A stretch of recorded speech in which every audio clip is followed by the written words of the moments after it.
Hey everybody, SpookyMarshmellow here, and today I am going to review the book for May's book club, which was a book called Ghost Story, and it's written by Peter Straub.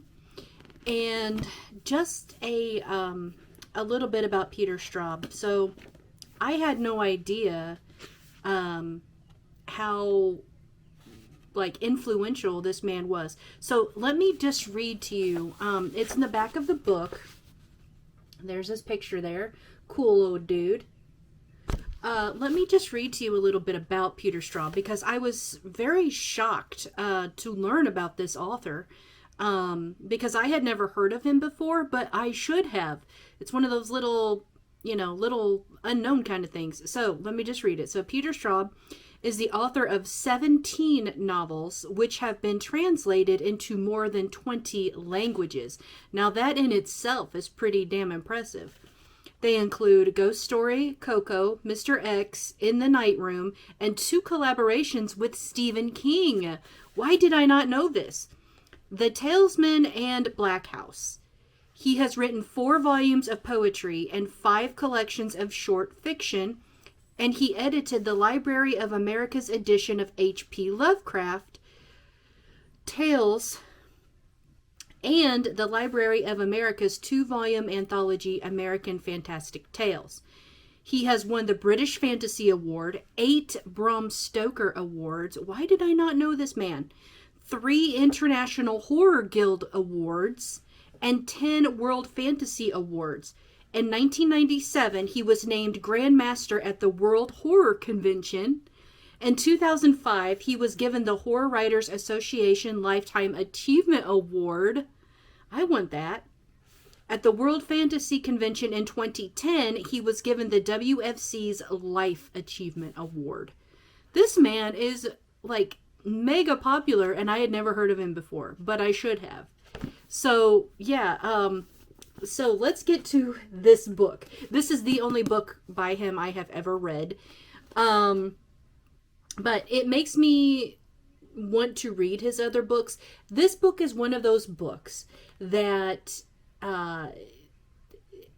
it has a lot of main characters, and then he breaks it down and gives the not so main characters parts in the story as well, to connect all of them together. It is a very thick book, and it took me a very long time to get through this book. So some things that I want to talk about, there's so much that I'm just trying to, in my mind, collect everything. So forgive me if I'm a little all over the place, but that's how this book is. This book doesn't break everything down little by little, like your usual, books do. This has chapters within chapters, if that makes any sense. You have one big picture, and then he breaks it down into smaller chapters that are all about the one specific character and that character's involvement in the big chapter. So it's kind of like watching a movie, but you watch it from different people's perspective, kind of like a mini series.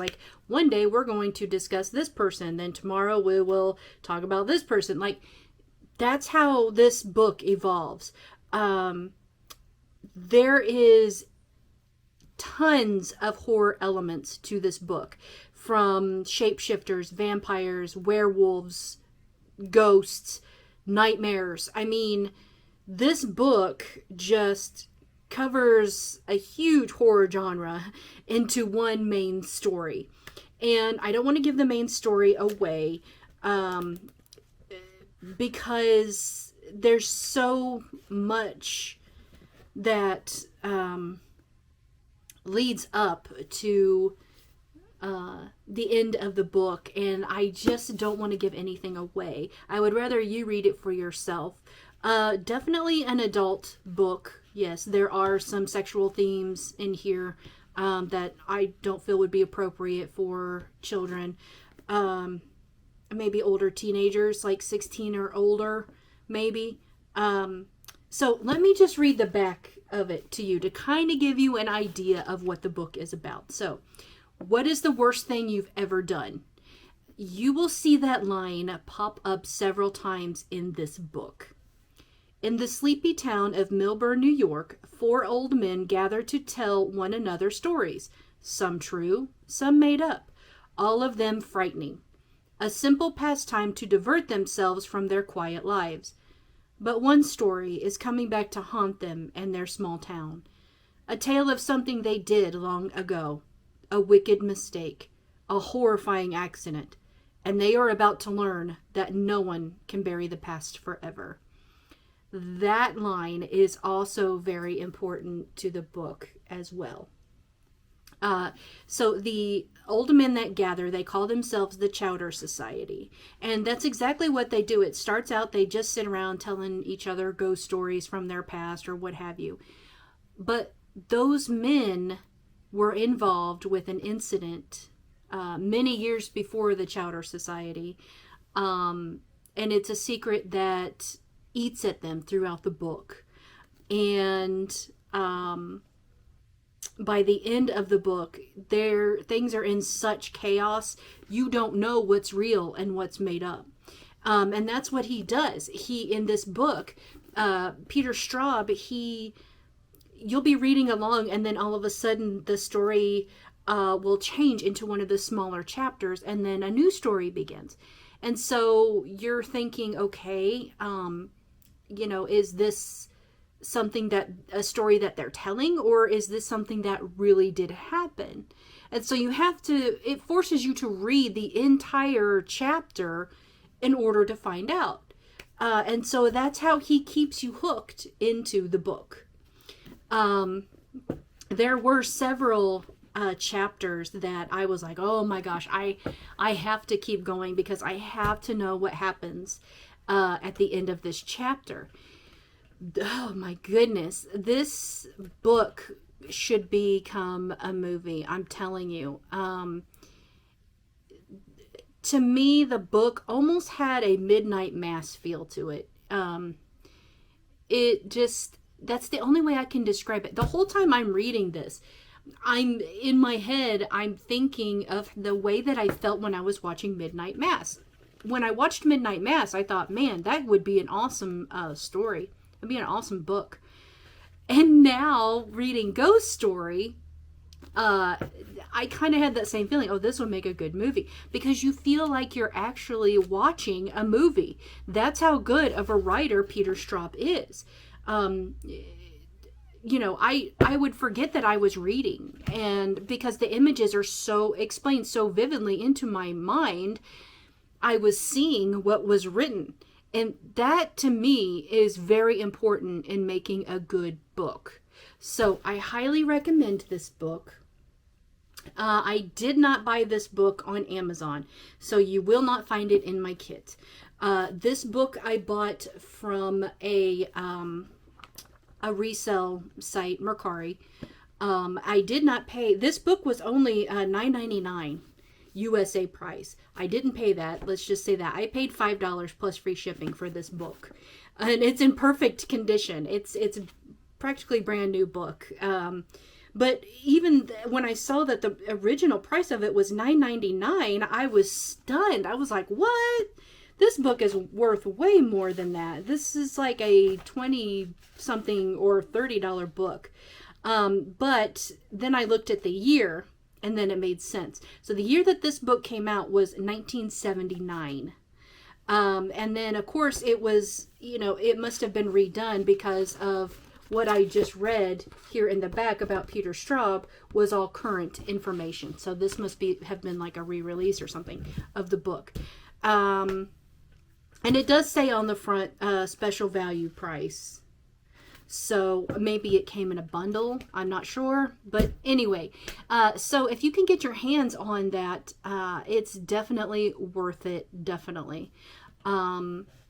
It was a very good book. It was a very long book, but very good. So if you're the kind of person that likes long books and long stories, and you like the small chapters within one big chapter, then you're going to love this book.